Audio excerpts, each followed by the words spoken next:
Hello everyone and welcome back to the channel. For today's video we are going to be making this gorgeous backless halter top. It is absolutely beautiful. The fit is absolutely amazing. No gaping, nothing. Everything is just absolutely perfect. Now for this pattern does have a 1/2 inch seam allowance already included in it. You will find this pattern on my Etsy store at Her Patterns.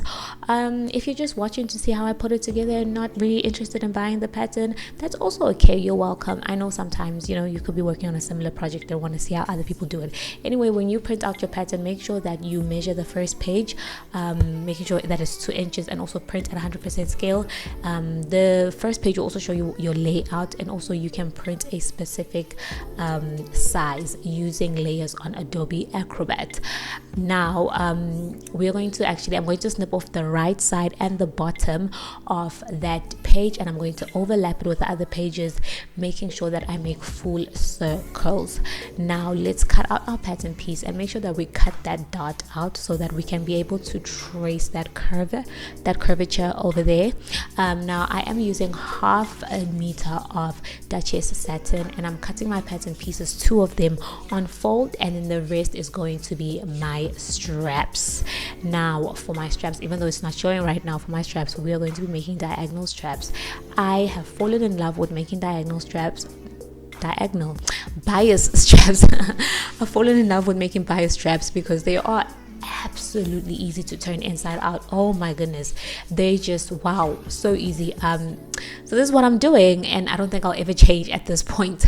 So using the little leftover fabric I have, I did make some rectangles, and I'm just going to be I made some diagonal straps, some bias straps, and they measure about 4 centimeters wide. So I'm just cutting them out.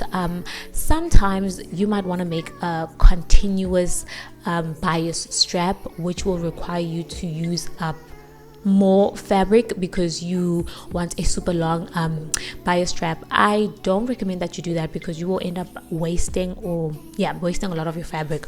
So do go ahead and just cut out a little bit of a square, and then we are just going to cut our little bias straps and we are going to put them together.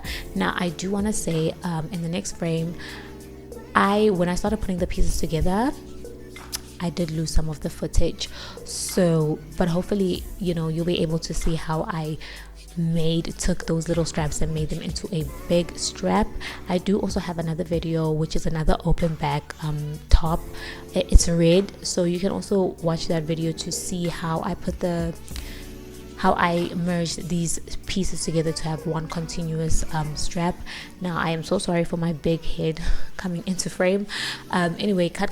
So now what I'm going to do is I'm just going to square everything off now and get rid of those sharp corners. We don't need that, so cut it off.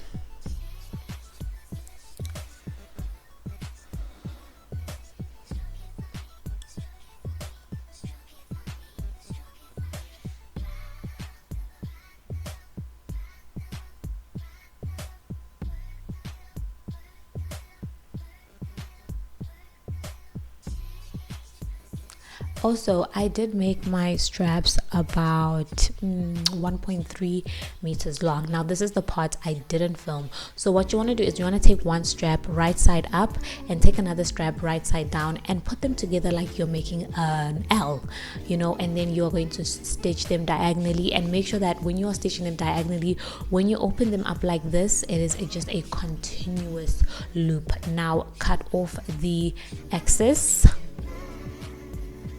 and then you're going to press them with an iron towards any direction, whichever direction, but you want to make sure that they're nice and flat.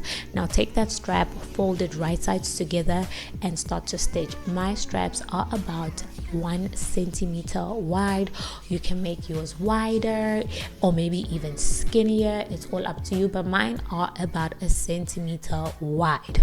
Now we're going to stitch the stitch. When we are done stitching, we are going to cut off that excess seam allowance because we do not want the bulking straps. They are not nice, so let's just cut that off, and then we are going to use our loop turner to turn at the top the strap inside out.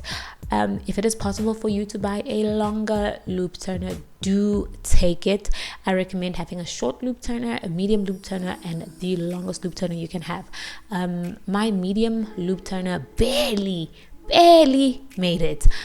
So yeah, try and get a much longer one than mine. Mine is about 30 centimeters long, so if you can get something longer than that, definitely go for it. And this is how easy it is turning those loops inside, those straps inside out when they are cut diagonally. I also did, in the background, I did go ahead and flat iron them, or iron them flat. Now what I'm going to do is I've traced that dot, and what I'm going to do now is just hand stitch that dot so that I have more control over that curve. So stitch.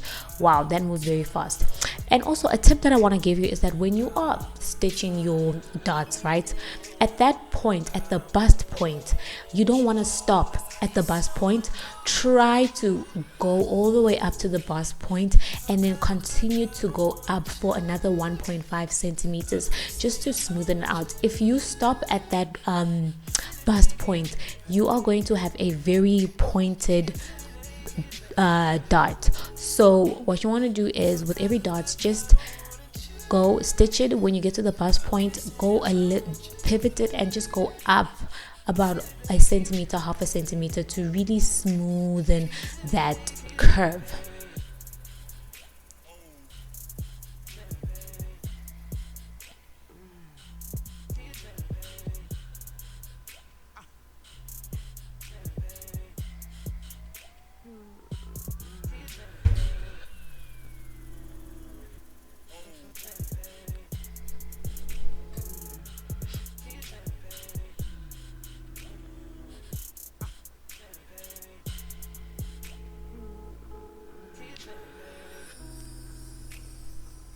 So here I go, stitching my dot.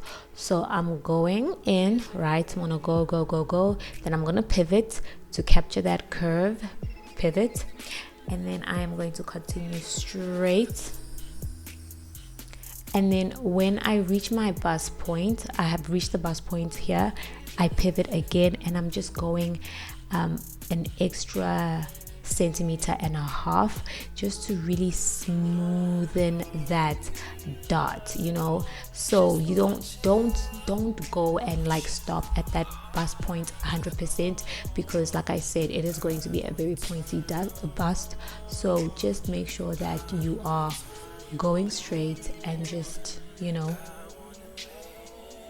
working towards smoothing it out. You guys get what I'm saying.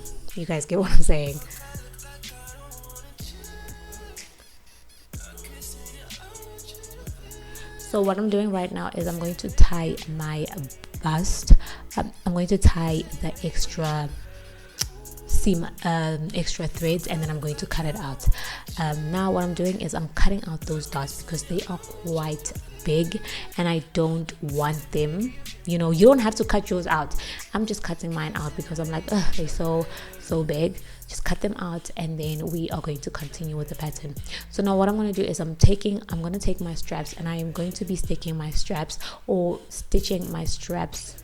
Oh no, wait, it's not the straps part yet, so sorry. So what I did is I took a ruler, and the ruler is about 5 centimeters, say 5 centimeters wide, and I went to the side seam of my top, and I'm cutting that out. And also don't forget to draw the grain line, right? So cut that out, and I'm going to be using that to just basically get a interfacing, to cut out some interfacing that I'm going to put on that side seam so that my fabric is stable for when I put my loops. So yes, do that. This part, it's not compulsory, it's optional. You don't have to do this part, but I like doing it. I don't know, it just makes everything much more crisp, especially, I don't know, it just makes everything look very professional. And yeah, like I said, it stabilizes the fabric for when you stitch those loops in. And yeah, so definitely you don't want to skip this part, but it is not compulsory. It's all up to you if you want to do it. So I'm going to take that and just iron on my interfacing. Then I'm going to go in and take my straps, and I am going to be measuring half an inch seam allowance from the side over there and from the neckline, just so I know where to position my straps. So there I'm going in, pinning my straps, and then I am going to stitch those straps down on the right side of my fabric.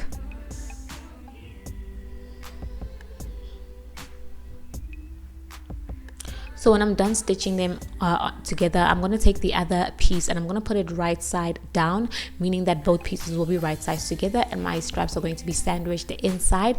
And then what I'm going to do is I'm going to stitch that neckline.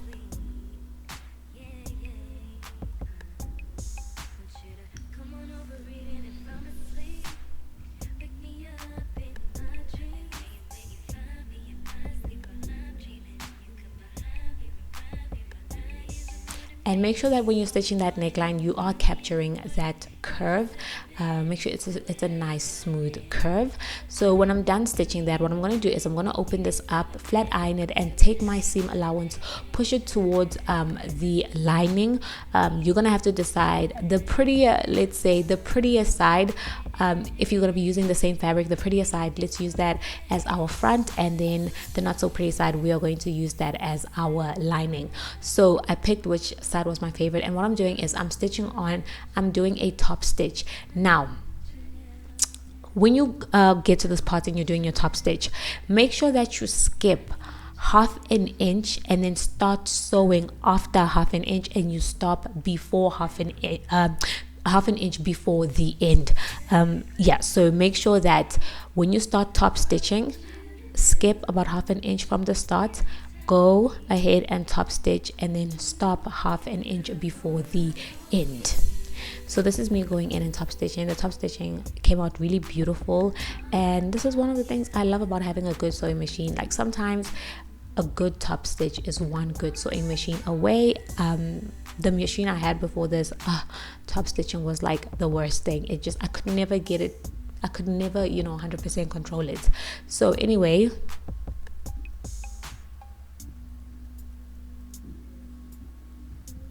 now what I'm going to do is I'm going to go ahead, and there it is. That's how everything looks. Now I'm going to put the I'm going to turn it inside out, and now I'm pinning the armhole. Let's just call it the armhole portion. My pieces are inside out, obviously right sides together.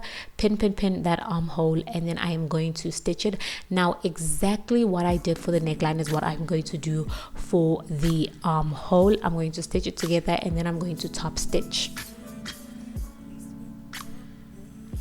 Also, I'm going to be clipping to make sure that I release all the tension. So yeah, you have to do this. And also for the neckline, I'm sure you guys saw me do it for the neckline. I'm so sorry for not mentioning it, but I'm just gonna clip everything, especially by the curves, so that there isn't tension when you turn it inside out, and it is going to lay nice and flat.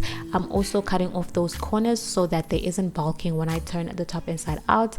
Now there we go. I then ended up stitching obviously the armhole. Now what I'm doing is I'm turning inside out, and then I'm going to go ahead and top stitch. Now when you are top stitching the armhole, you will not be able to reach the corner of that strap, so you're gonna maybe start an inch away or half an inch away and just top stitch.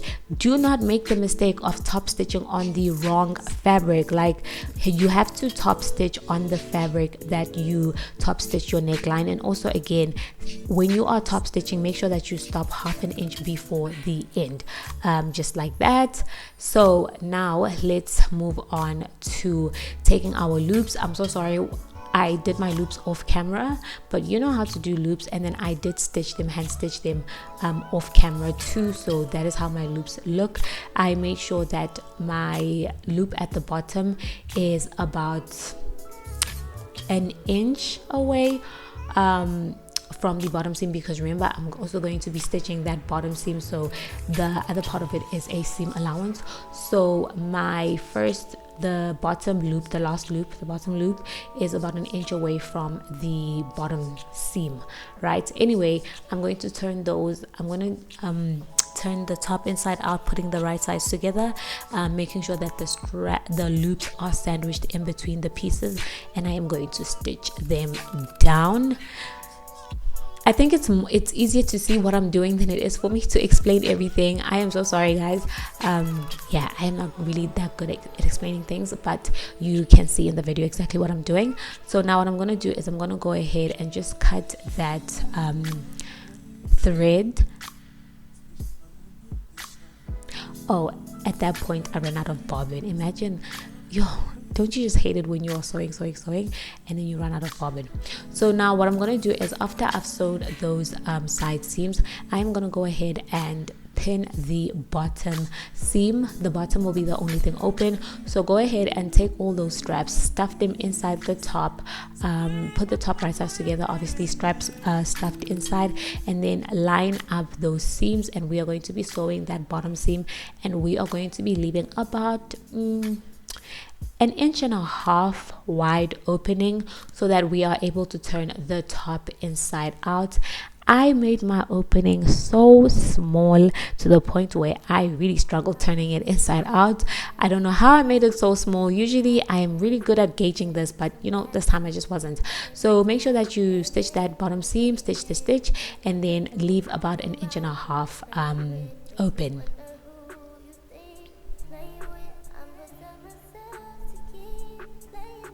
So now when you are done turning the top inside out, you are going to blind stitch that pocket closed. All right, I will be leaving some links to some really helpful videos in the description box, which shows you in detail how to do some of the things that I spoke about, how to cut diagonally, how to top stitch, how to blind stitch, and all of that. So do look in the in the description if you are a bit lost as to how do I do that. So this is me really struggling to turn this top inside out because I made a terrible decision of making the opening too small. I mean, yeah, but you know, you're going to be very gentle, you know, if you make your opening a bit way too small. So I'm just going ahead turning inside out. And then when I'm done turning it inside out, I'm going to do a blind stitch to close that hole, and then I'm going to go back to my ironing board and my iron, and I'm going to press that top down, and it's going to be absolutely crispy. And one of the things that makes it look so nice and crispy is the fact that we did top stitch the armhole.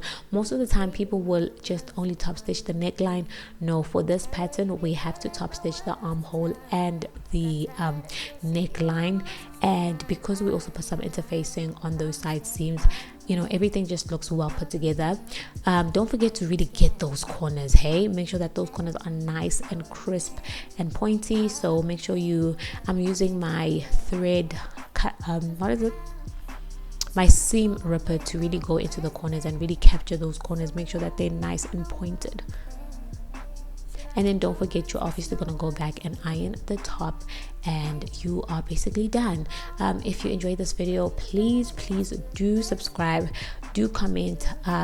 We make a lot of sewing videos on this channel, and yeah, that's it, you guys.